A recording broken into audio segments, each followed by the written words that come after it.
Hello guys, welcome to Non-Techie. So from today we are starting with our Python tutorials. So you can also watch my SQL tutorials playlist in my channel. The link is given in the description below. Let's get started. The very first thing we need to know is what is Python. So as you all know, Python is a popular programming language. So Python is an interpreted, object-oriented, high-level programming language. Now what do we mean by interpreted? Interpreted means Python executes the code line by line. So for example, if you write something here, then in the next line, and then in the next line, and you have lots of lines of code. So Python will execute it line by line. First this, then the next line, then the next line, and then the next line. So in simple terms, interpreted means executing the codes line by line. Next is object-oriented. Why is Python known as object-oriented? So everything in Python is an object. Python follows the object-oriented programming concepts, also known as OOPS concept, which we will be learning in the future sessions. Python is also known as a high-level programming language. Now, why it is known as a high-level language is because it is easy to use and understand by humans. Python also supports various modules and packages, so there are a lot of Python libraries which are available for any programmer, which helps you not to write long lines of codes to do the daily tasks by reusing it again and again, and that's how it encourages the code reusability. So get ready with your Collab notebooks or with your Jupyter notebooks, whatever is fine with you, and we are about to write our very first code in Python, that is printing the sentence "Hello World." So to print anything on screen, we make use of the print function. We'll type print. The print function looks like this. This is our print function. And whatever we want to print, we will write it between these inverted commas. Now as we want to print hello world, we will write hello world. Now, this is how you use the print function. Now we will execute it by just hitting shift enter, and you can see hello world has been printed on your screen. So congratulations guys, you have just written your very first Python code. So the next thing we should know is what are the data types in Python. But before data types, I would like to tell you what are the functions in Python. And whenever you see any function, for example the print function, we write print and give this parenthesis, or you can also call it as round brackets. This parenthesis indicates that this is a function. Whenever you see anything is followed by this kind of parenthesis, it's a function. For example, your x is a function. Now let's take a look at data types. In Python, data types are divided into two parts. There is immutable data type and mutable data types.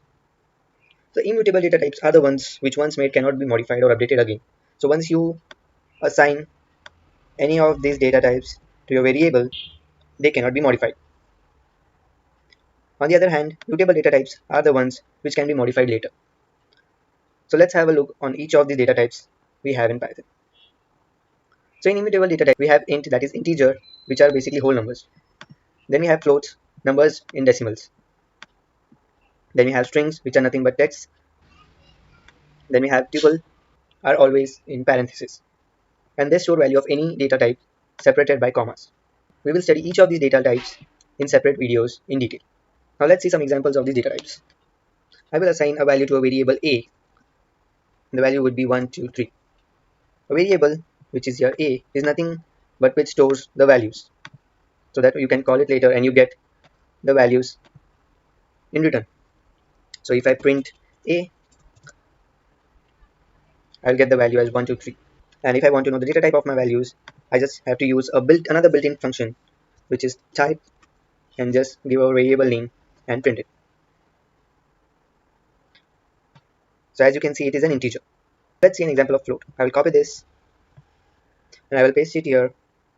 And if I change these values using a decimal 0.26, you can give any number and just run it, you can see it's a float. So that's the difference between integer and float.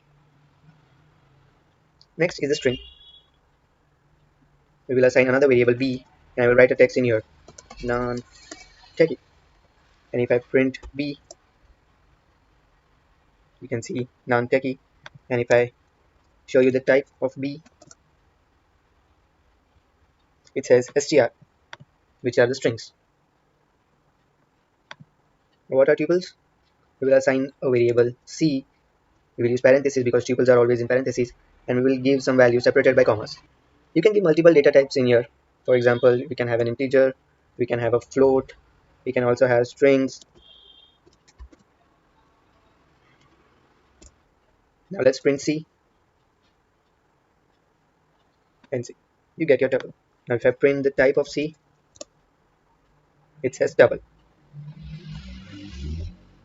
Don't worry guys, we will be learning all of these data types separately in different videos, and I will show you all the things you can do with these data types.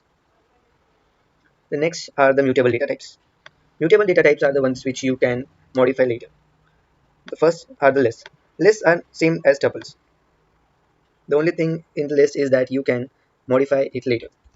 Lists are always given in square brackets, and you can add any kind of values in list too. Let's print L. Here's the list, and if I print the type of L, it says list. The next data type is the dictionary. Dictionaries, as you can see here, are key and value pairs. What are the keys and value pairs? For example, you have a fruit and the fruit is apple. You have a car, the car is BMW. That's how you assign a value to a key. So dictionaries are always given in curly braces and are also separated through commas. The only thing that makes a difference are the key and value pairs. So let's see an example of dictionary. So I will copy this and assign it to a variable known as D. And now if I print D, I get this dictionary. If I print the type of D, it says dict. Next are sets. Sets are same as tuples or lists. Sets doesn't include duplicated values like lists. Let's see an example. By the way, guys, sets are also given between curly braces. So if I write here 1, 2, 3, 4, 5 and print S, I'll get my set here. If I print the type of S, it says set. So these are the data types. The first thing for today are the variables. Variables are nothing but containers that stores the values. For example, I will assign A to a value 5, and if I print A, I get the output as 5. So here A is our variable that stores our value. It's as simple. Next thing are the comments. Comments are used to make the code readability easier. We use comments to write down what the following code is all about. For example, C is equal to A plus B. So if you want to tell someone what this code is all about, we add comments right after adding a pound symbol. This is a comment. You can write comment anywhere you want. At the start, this is a comment, or beside your code. Anyway, Python interpreter ignores this pound sign, and hence no error is thrown once you enter any of the comments. If you want to give the comment in the second line, you need to add another pound symbol and write the comment in the second line. The next are the keywords and identifiers. Python keywords are special reserved words that have a specific meaning and a purpose that can't be used for anything but only for the specific purposes. For example, you have 33 keywords in total which you cannot use to assign it to a variable. So these, as you can see, these are all the 33 variables. For example, if, else, true, false, continue, break. These are some words which are taken by Python to assign any value. The next are the identifiers. Identifiers is the name which is given to identify a variable, a function, or a module, or any other objects in Python. For example, if we give a name to any of our function or any of our classes, the name is known as the identifier. There are few rules that one need to keep in mind before assigning any value to an identifier. The first is the identifier cannot start with a digit. You cannot have an identifier with something like this, starting with a digit. If I run this code, I will get an error. It says invalid syntax. But you can end it with a digit. So this will work. Now if I print name1, it will show me as non-techie. The next thing is you can only use an underscore as a special character. So if you use any other character, that won't work. Let's use this dollar symbol is equal to 5. It says invalid syntax. Or if you give name -1, it will also throw an error. But if I use underscore here, and if I run it, I won't get any error. In fact, you can just give the underscore as a variable. If I print underscore, I get the value as 5. The third rule is the identifiers cannot be the keywords. For example, as we learned a few minutes ago what the keywords are: if, else, true, false, and many more. The next thing are the user inputs. User inputs are the inputs which we take from the users of our applications. For example, age, name, email, password, phone numbers, etc. Let's see an example and create a small program using this input function. First, we'll see the input function. So this is an input function, input within parentheses. If I run this, I get a box here to input anything. So it will give me anything. But but how will your user know what to enter? So for that, we give a string and we write enter the text. And if I run it again, before this box, it will tell me to enter the text. The text can be anything. Welcome to non-techie. So see, this has printed the text. Now let's create a small program using these input functions. I will add one more line of code here. Now we will create a program. I will add a comment. We will create a program to add two numbers. We will take these numbers from the user. So we'll write input, enter your first number, and I will store it in a variable known as fnum. That is our first number. I'll make another input which will take the second number, enter the second number, and we'll store it in a variable called snum. Now if I print this number, fnum comma snum, you can see the numbers assigned to these variables. So if I run it, it asks me to enter your first number. So my first number would be 2, second number would be 4, and it prints the first and the second number. Now we will create another variable named result, which will add both of these numbers. So we will write fnum plus snum, and the result of both of these numbers will be stored in this variable known as result. And then we will print result. Now let's run it and add our two numbers. So we'll give our first number as 4, second number as 6. It printed our first and second number, but the sum of this number is not been printed as expected. The sum of 4 and 6 should be 10, but it has printed 46. The reason why is, if I show you the type of fnum and type of snum, let's print it.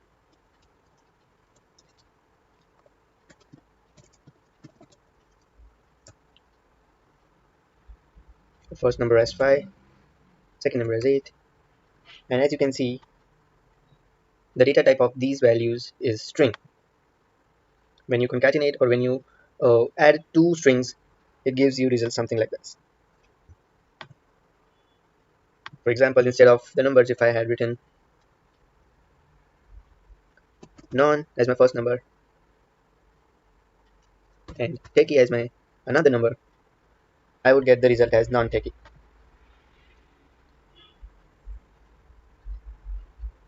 So to add both of these numbers, we will need to learn about type conversion, as the input function always returns the value in a string format. So let's see what is type conversion. Type conversion is the ability to convert a data type to another data type with easy syntax. For example, if I have a is equal to a string of 1, if I print a and print type of a, I get it as string. But if I create another variable and I change the data type of a to integer by using the int function, I will write int and I will pass a as the value. Now if I print b and print type of b, you can see the value as 1 and the data type is int. This basically means we have converted this string to an integer. Similarly, you can convert an integer to a string. So let's take an example of c is equal to 45. Now if I print type of c, it's an integer. If I write strc it will give me 45 in inverted commas, and I store it in a variable known as d, and print type of d, you can say it's a string. That's how you convert any data type to another data type. Now let's get back to the program we just created and do the following changes. So what we can do is we can write int and convert our fnum, which is in the string, to an int, and the same with the second number. Now if I print the result, we will get the expected result. Let's run it. First number would be 4, second number would be 6, and as you can see the result is 10. But the data type of fnum and snum is still string.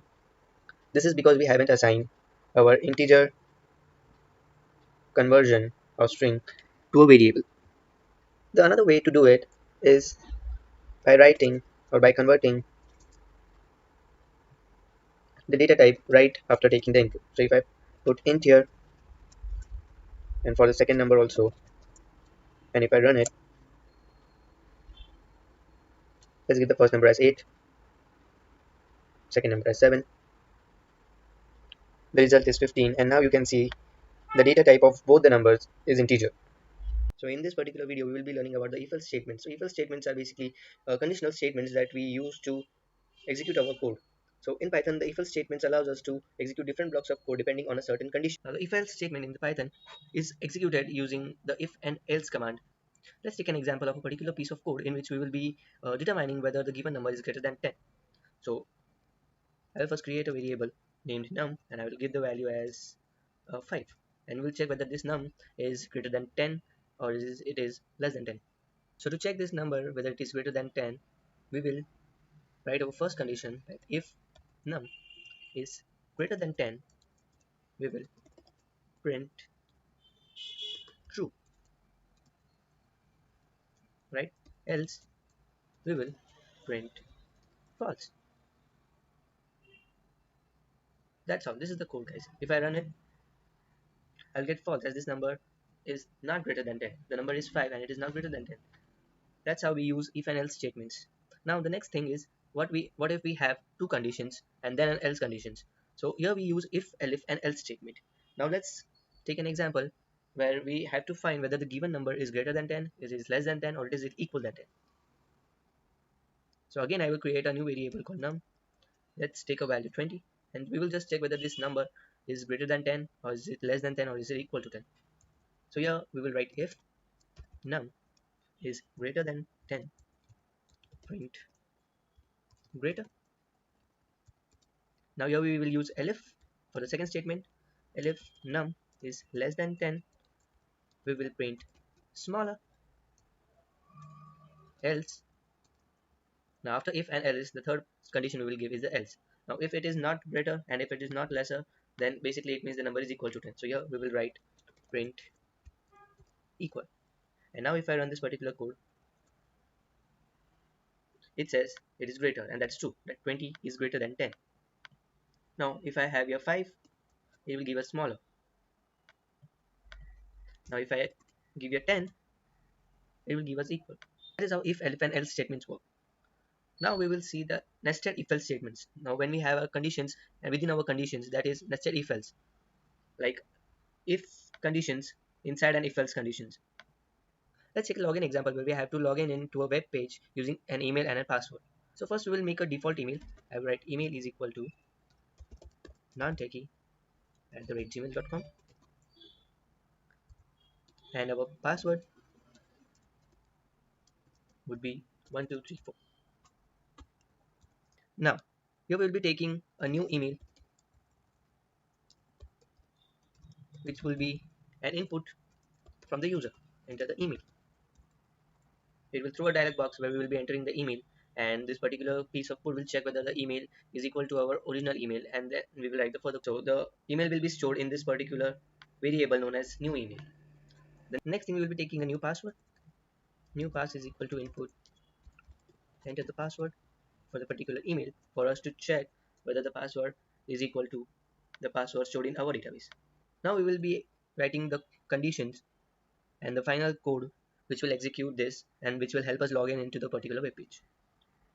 We will write if, and here we will be checking whether the new email entered by the user is equal to the email stored in our database. So we will write if new email is equal to email, and now we will be using a nested if else. So nested if else would be an if else statement within an if else statement. So now we will be giving another if condition here. If here we will be checking our password, whether the new password entered by the user is equal to the password. So we will write if new password is equal to password, then we will print, or we can say welcome to the page, right? So if the password and email are both correct, we will help the user to log in. Now what if the email is correct but the password is incorrect? So here we will be giving one more statement, that is else. Now here it checks whether the password is correct. If it's not, it will move into this else block. So if it is not correct, we will print incorrect password. So when our mail is equal to our original email, it will go into this particular if statement and it will check whether the new password is equal to the password. If it is, it will print welcome, else it will print incorrect password. Now here our email is correct. What if our email is not correct? So we will give one more else statement to check whether the email is correct or not. So if our email is correct, it will execute this piece of code. If it's not, it will go into this else block and here we will print incorrect email.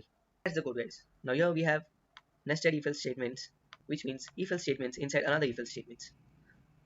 Now if I run this particular code, it is asking me for the email. I will give the correct email and I will give a correct password to check whether it is working. So it says welcome, which means it is correctly identifying the right email and the right password. Now let's try with an incorrect password. I will give the correct email, but then this time I will be giving an incorrect password. Yeah, so now it says incorrect password, which means the email is correct but the password is incorrect, and that's why these else statements have been executed. Let's check with an incorrect email. If I give here anything and give a password, it says incorrect email. Now that's how we use an nested if else statements. So what are looping statements? In Python, we can use looping statements to repeat a particular block of code multiple times. There are two main types of looping statements, the for loop and the while loop. So the first thing first, we will learn about the for loop. The for loop is used to iterate over a sequence. A sequence is nothing but a list, a tuple, or a string, or any iterable object. The syntax for loop is, we'll be writing the keyword for, the variable, then a keyword inside our sequence, which follows by a colon, and then we will have our final code that is to be repeated. Let's understand this a bit better by using some examples. Now here I am having a list of cars and I want to fetch out each and every car from this list. We will write for car in cars. So here this car is an iterator which will iterate over all this list, and cars is our iterable, which is nothing but this list. In the next line we will print the car. So this for loop will run as many times the number of items in this list, and it will print the next car in every loop until we reach the last item in the list. So if I run this particular code, I get the output as Ferrari, Audi, BMW, etc. As you can see here, we have printed each and every item from the list. Let's take another example. Now here we want to fetch out the even numbers from a list. So to do this, we will use for num in L. So we can give any name to this variable. I can have num, I can also write I. So for I in L, now here we will be giving an if condition that we have studied in our previous video. So if you haven't watched the previous video, please do watch it and study the if else statements that we'll be using in this particular code. So I'll be writing if I, that is our number inside this list, I'll be checking if this number is even or not. If I will take the modulus 2 is equal to 0. Now this means if the I modulus 2 gives out 0, then the number is divisible by 2 and it is even. We will print I, which is our number, else we will print or. Now in this particular code, as we can see, we will be iterating over this list and we'll be fetching out, we'll be checking each and every number in that list, whether is it divisible by 2, and if it is divisible by 2, we will be printing that number, which means it is an even number, else we will be printing odd. So let's execute this. So for 1, I'm getting odd. So 2 is printed as 2 as it is an even number. 3 is printed as odd. 4 is printed as an even number, and so on. The next is the while loop. The while loop is used to repeat a block of code as long as a specified condition is true. When we have an end condition, we can use while loop. The syntax to implement the while loop will be using the keyword while, the condition, followed by a colon, and the code that is to be repeated. Let's understand by a simple example. Now here I will be taking my first example as a time up example, where we'll be counting down from 10 to 0, and after 0 it will be printing up time up. So I will create a variable named count and initialize it with the value 10. Now here we'll be using the while loop. So while count is greater than or equal to 0, we will print count, and in the next line I will be negating count minus 1 and store it again in count, so that we can reach till 0 at one specific time and break this loop. Now the current value of count is 10. After executing the loop for the first time, the value of count will be count minus 1, that is 10 minus 1, and the new value of the count will be 9. For the next loop it will be 9 minus 1 and the count's value would be 8. So this is how the count will degrade down to 0, and once when it is 0, the loop will stop and we will get our output as timeout. Now we have given our first condition when the count is greater than or equal to 0. So else we will print timeout. So when the value is less than 0, it will skip this particular line and it will go in this else block and print timeout. So if I execute this, I get 10, 9, 8, 7, 6 up till 0, and at the end I get timeout.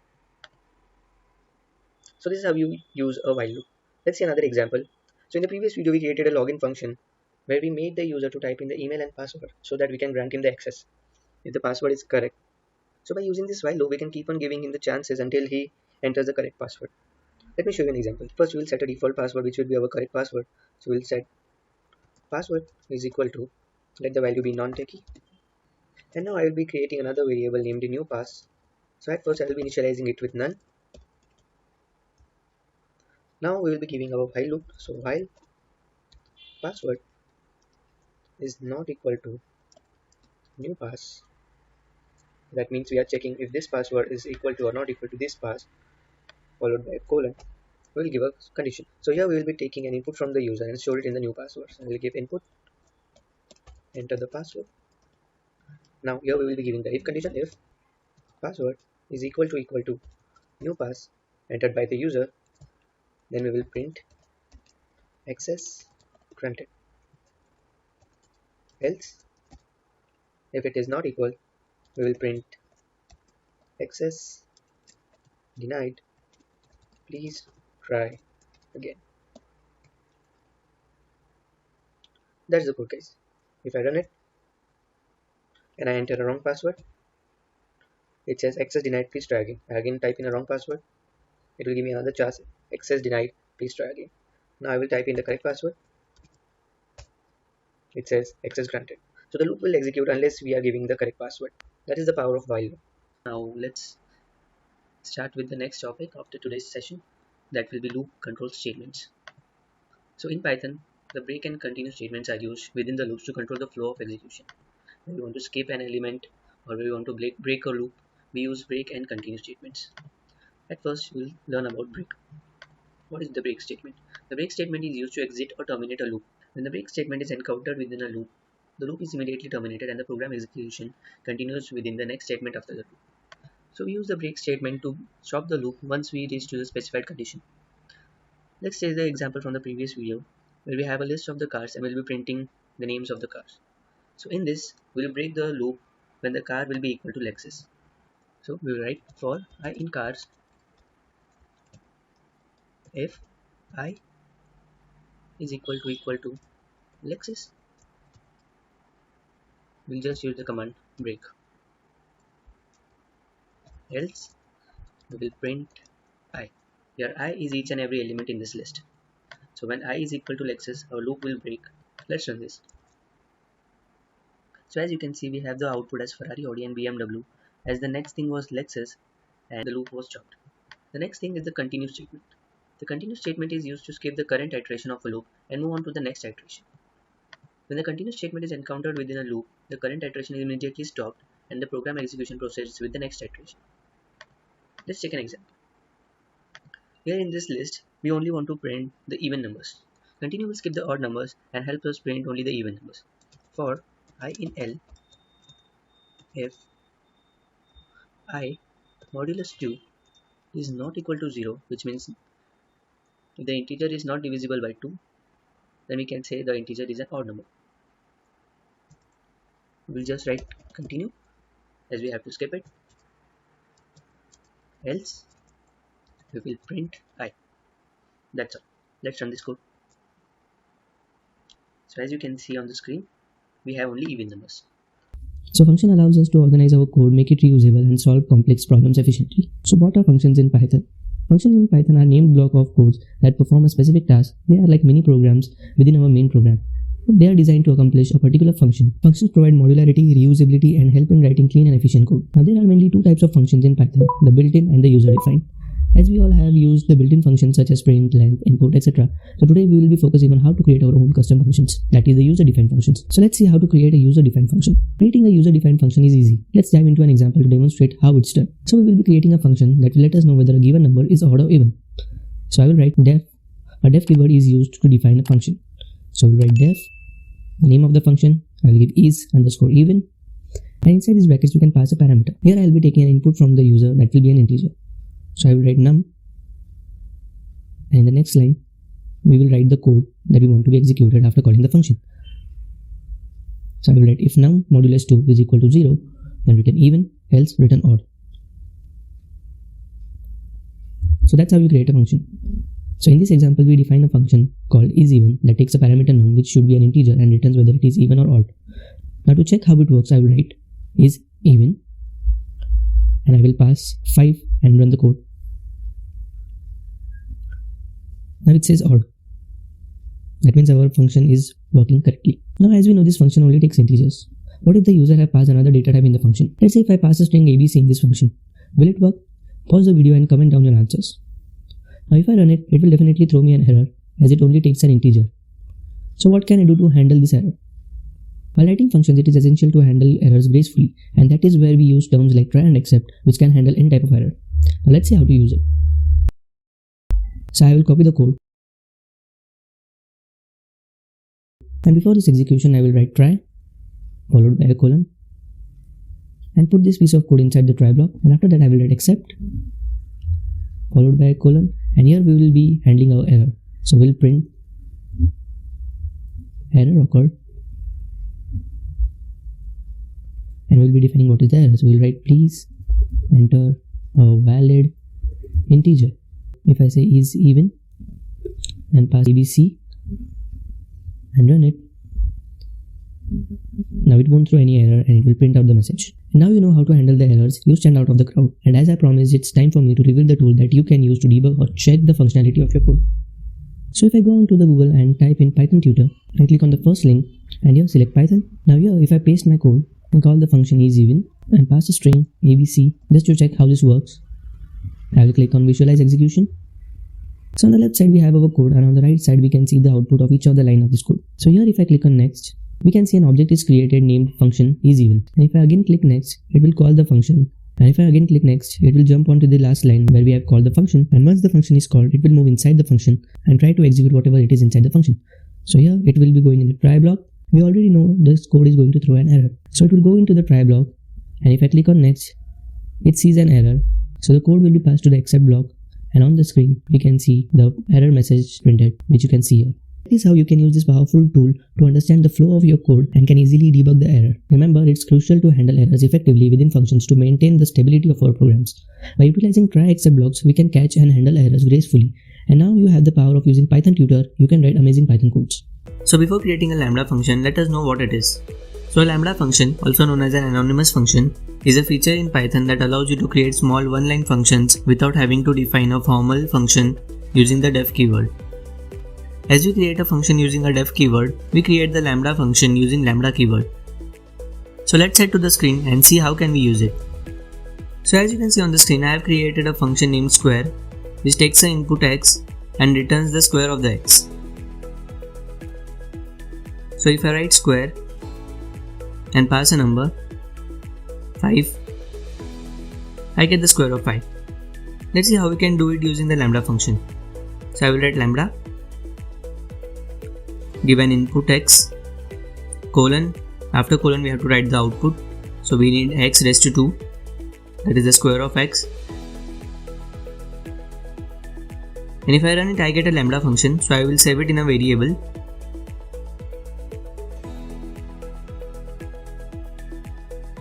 And if I write sq and pass a number, I get the same output. But what if I need a cube of this digit? So I will have to create another function. But if I use this lambda function right here, I get the cube of 5. That is the power of lambda function. Let's take another example. Here I have created a function which tells us whether the given number is odd or even. So I will write odd or even, pass a number 10, and it says it's an even number. Let's see how we can do it using the lambda function. I will write lambda, give an input x, colon, give the output. I will write even if x modulus 2 is equal to 0, else odd. And if I run it, I get a lambda function, and I will store this lambda function in a variable. And if I pass a digit in this variable, I can get the same output which says even. So this is how handy is the lambda function. So now we know how to use it, but you must be thinking why and where to use it. I will tell you about it in a while, but before that, let's see the differences between a normal function and a lambda function. So a lambda function has no name, whereas a normal function has a name after a def keyword. Lambda function has no return values, whereas normal function returns none as an output. Lambda function is written in one line, whereas normal function has no limit. Lambda functions are not reusable, but normal functions are reusable.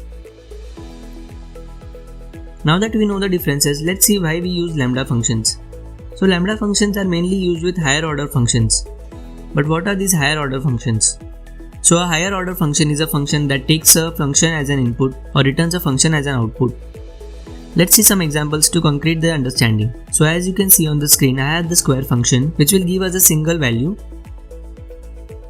So I will define another function named transform, which will take a function as an input and take a list as an input. So I will create a list of outputs, and I will write for I in L, which is our list, output.append f of I, which means f is our function and I is the parameter that we will be passing in the function, and outside of the loop I will write print output. So let's check the function. Write transform, pass this function square,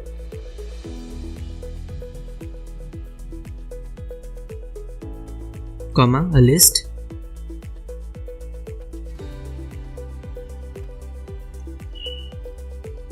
and if I run it, I get 149. Now here transform is an higher order function which is taking another function as an input. Let's try using the lambda function here. So I will write transform lambda input x colon output x raised to 2 comma pass a list. If I run it, I get 149. And if I want the cube, I will just change it to 3. So you don't need to create another function to do a small change in your function, and that is the power of lambda.